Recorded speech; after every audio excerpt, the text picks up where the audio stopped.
গল্পকথার আসরে আপনাদের সকলকে স্বাগত। আজ আপনাদের জন্য সুনীল গঙ্গোপাধ্যায়ের কলমে অপ্রেমপত্র। পার্টি জমে উঠেছে দুপুরবেলাতেই। ছোট্ট অ্যাপার্টমেন্টে প্রায় 12-14 জন মানুষ। রান্নাঘরের ভার নিয়েছে পুরুষেরাই। বিদেশে এসে সব পুরুষই বেশ রান্না শিখে যায়।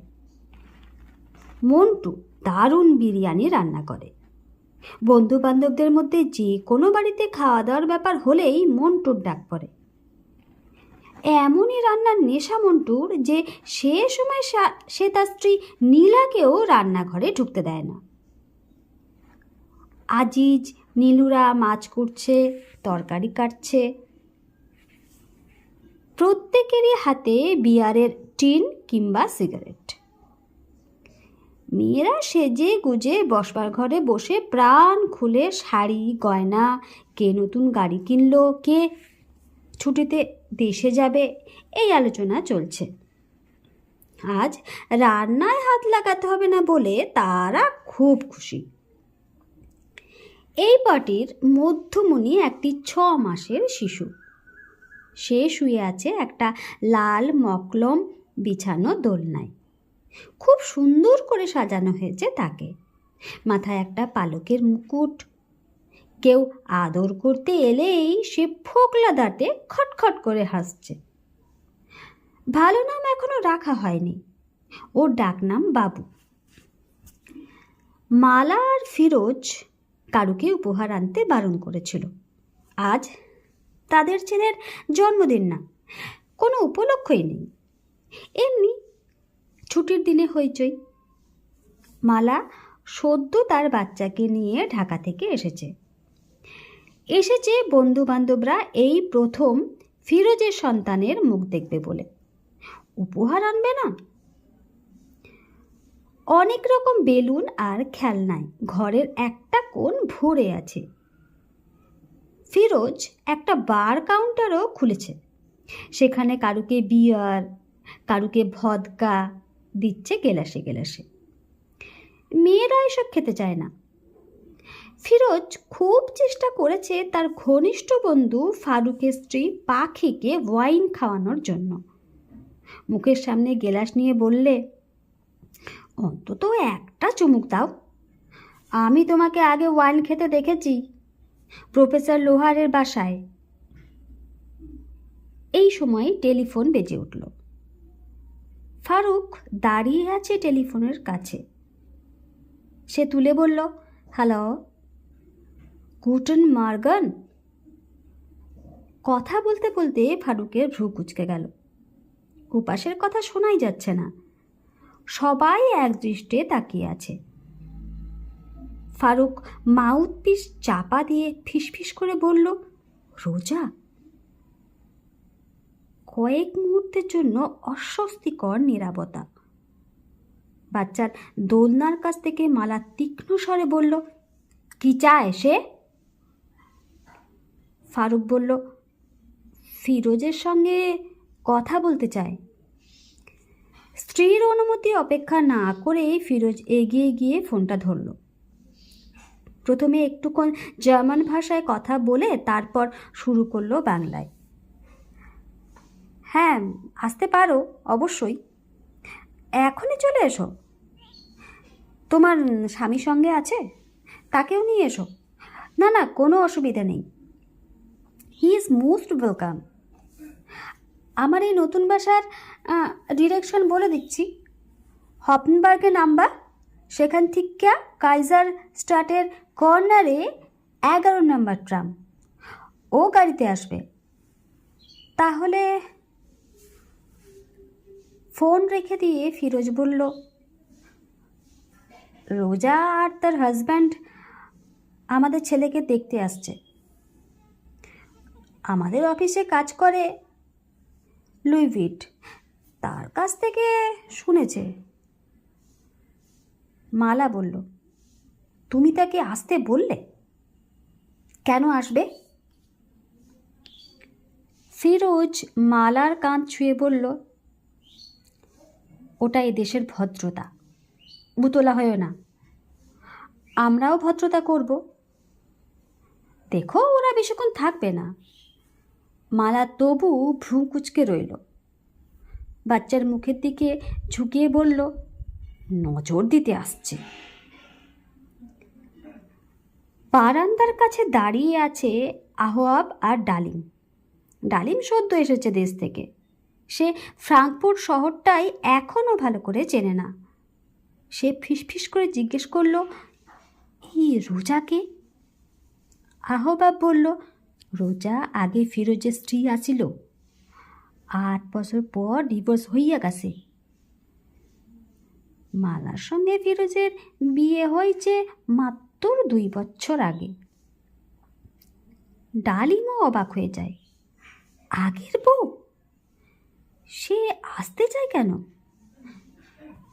তার এখনকার স্বামীর সঙ্গে আসবে?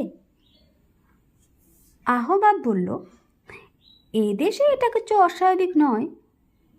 রোজার সঙ্গে তো ফিরোজের ঝগড়া মারামারি কিছুই হয় নাই, মিউচুয়াল ডিভোর্স। তারপরও সামাজিক সম্পর্ক রাখতে তো অসুবিধা হয় নাই কিছু। আবার আড্ডা শুরু হলেও ঠিক জমল না। এদের মধ্যে অনেকেই রোজাকে চেনে।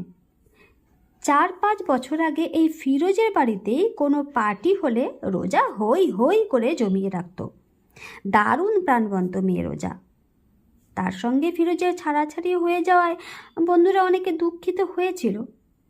জার্মান মেয়েরা এমনিতেই বউ হিসেবে খুব ভালো হয়, তাদের মধ্যে রোজা আরও বেশি ভালো। তবু ঠিক কী কারণে দুজন নারী পুরুষের বিচ্ছেদ হয়ে যায় তা অন্যদের পক্ষে বোঝা সম্ভব নয়। পাখি একবার অন্য কথার মধ্যে কথা বলে উঠল, রোজা আসতে চাই আসুক, সে আমার স্বামীটাকে নিয়ে আসছে কেন? ওর স্বামী তো জার্মান, তার সামনে বাংলায় কথা বলা যাবে না। 8 বছরে বিবাহিত জীবনে রোজা বেশ ভালো বাংলা শিখেছিল। উচ্চারণে গণ্ডগোল থাকলেও সাবলীলভাবে কথা বলে যেতে পারত বাংলায়। রোজার সেই বাংলা জ্ঞান আর কোনো কাজে লাগবে না। একটু বাদে বেল বাজতেই সবাই সচকিত হয়ে উঠল। এর মধ্যেই চলে এলো। দরজা খোলার পর দেখা গেল অতিথি অনিল আর বাদল। ওরা কলকাতা থেকে বুক ফেয়ারে যোগ দিতে এসেছে। এখানে ফারুকের বাড়িতে আমন্ত্রিত। দুজনের হাতে তুলে দেওয়া হলো ভদকার গেলাস। বাদল বলল, চমৎকার বিরিয়ানি রান্নার গন্ধ বেরিয়েছে। পাশের ঘর থেকে মন্টু চেঁচিয়ে বলল, আর 20 মিনিটের মধ্যে সব রেডি হয়ে যাবে, তারপরে লাঞ্চ সার্ভ করা হবে। অনিলকে দেখে মালা কিছুক্ষণের জন্য রোজার কথা ভুলে গেল। ঢাকায় থাকতে এই লেখকের অনেক বই সে পড়েছে, এর কবিতা আবৃত্তি করেছে। সেই লেখক জলজ্যান্ত তার ঘরে উপস্থিত। দেখলে মনে হয় সাধারণ একটা মানুষ, লেখক বলে বোঝাই যায় না। রোজা তার স্বামী এসে উপস্থিত হলো আরও মিনিট 15 পরে। সাধারণ মেয়েদের তুলনায় রোজা বেশ লম্বা। তার শরীরে গড়ন, মুখশ্রী ভারী আকর্ষণীয়। একটা হলুদ স্কার্ট পরে আছে। তার তুলনায় তার স্বামীটি একটু বেটে, তবে মুখে বেশ বুদ্ধির ছাপ আছে, ওষ্ঠে হাসি মাখানো। ফিরোজ বেশ লম্বা চওড়া, তার পাশে রোজাকে ভালো মানাতো। মালা ছোটোখাটো সুন্দরী বাঙালি মেয়ে। রোজা পরিচয় করিয়ে দিল। তার স্বামীর নাম ক্লাউস। কদিন ধরে ফ্রাঙ্কফুর্ট শহরে খুব গরম পড়েছে, তবুও ক্লাউস পুরো দস্তুর স্যুট পরে এসেছে। এতগুলি অচেনা বিদেশির মধ্যে তার কোনো ভূমিকা নেই সে জানে, তাই মুখখানা হাসি হাসি করে রেখেছে। ঘরের মধ্যে উপস্থিত যারা আগে থেকে রোজাকে চিনত, তারা এখনকার রোজার মধ্যে উচ্ছলতার কোনো চিহ্ন খুঁজে পেল না। শান্ত সংযত ভঙ্গি। মাথা ঝুঁকিয়ে অভিনন্দন জানালো মালাকে। তারপর একটি ছোট্ট রূপোর বাক্স তুলে দিল তার হাতে। তার মধ্যে রয়েছে খুদে খুদে দুটি রূপোর চামচ। বাচ্চাটার দিকে তাকিয়ে বলল, কি সুন্দর, টানা টানা চোখ, টিকালো নাক, মায়ের সঙ্গে খুব মিল। দেখো দেখো ক্লাউস। ক্লাউস কাছে এসে নিখুঁত ভদ্রতার সঙ্গে বলল, ভেরি হ্যান্ডসাম। ফিরোজের সঙ্গে কথা বলছে না রোজা। মালাকে জিজ্ঞেস করল, ওর কি নাম রাখা হয়েছে? মালা আড়ষ্টভাবে বলল, এখনো ভালো নাম দেওয়া হয়নি, বাবু বাবু বলে ডাকি। রোজা বলল, বাবু? বাবুও খুব সুন্দর নাম। আমি কি ওকে একটু কোলে নিতে পারি?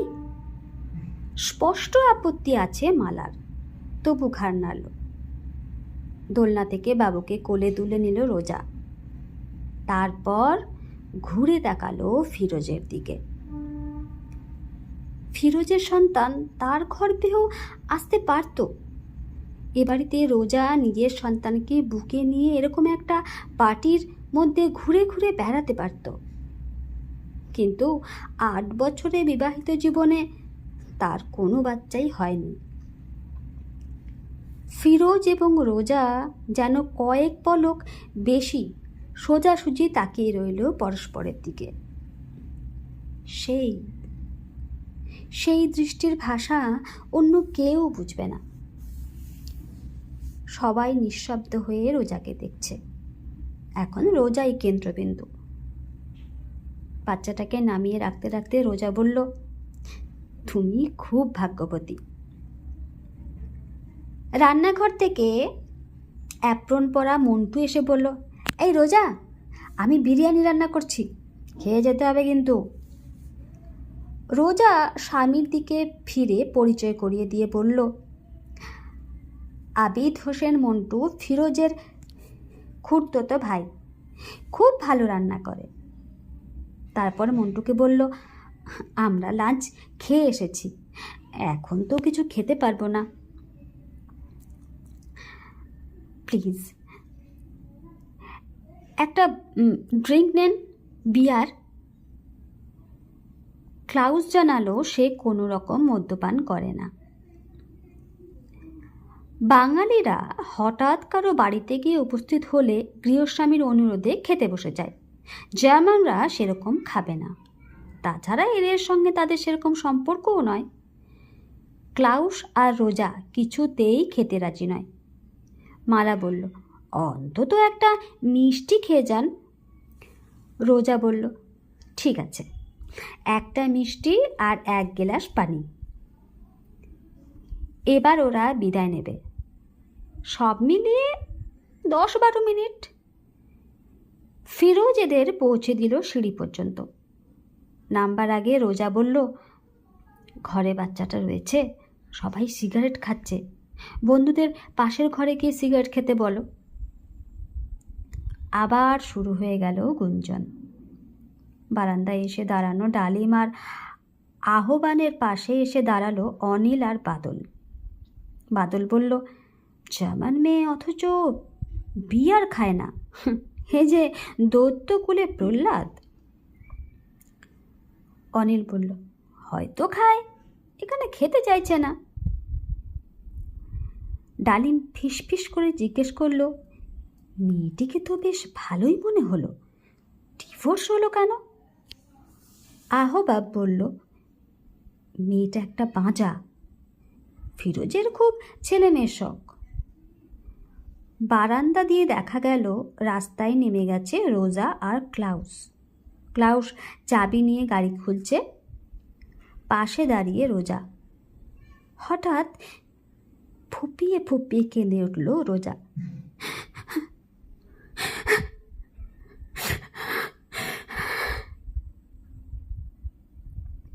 ব্যাগ থেকে রুমাল বার করে চোখ মুছল। তারপর দুটি কাগজ বার করলো, দুখানা মেডিকেল রিপোর্ট। রোজা আর ফিরোজ দু জায়গায় পরীক্ষা করিয়েছিল, দু জায়গা থেকে রিপোর্ট দিয়েছে। ফিরোজের সন্তান জন্ম দেওয়ার কোনো ক্ষমতা নেই, তবু ফিরোজ দ্বিতীয়বার বিয়ে করে সন্তানের গর্বিত বাবা হয়েছে। অলৌকিক ব্যাপার আজও ঘটে। কাগজ দুটো টুকরো টুকরো করে ছিঁড়ে ফেললো রোজা। ক্লাউস জিজ্ঞেস করলো, ও কি করছো, কি ছিঁড়ছো? রোজা বলল, ফিরোজকে ফিরিয়ে দেব ভেবেছিলাম, তারপর মনে হলো ওর আর ওতে দরকার নেই। ক্লাউস মুচকি হেসে বলল, প্রেমপত্র নাকি? রোজা হাহাকারে সুরে বলল, হ্যাঁ। নমস্কার।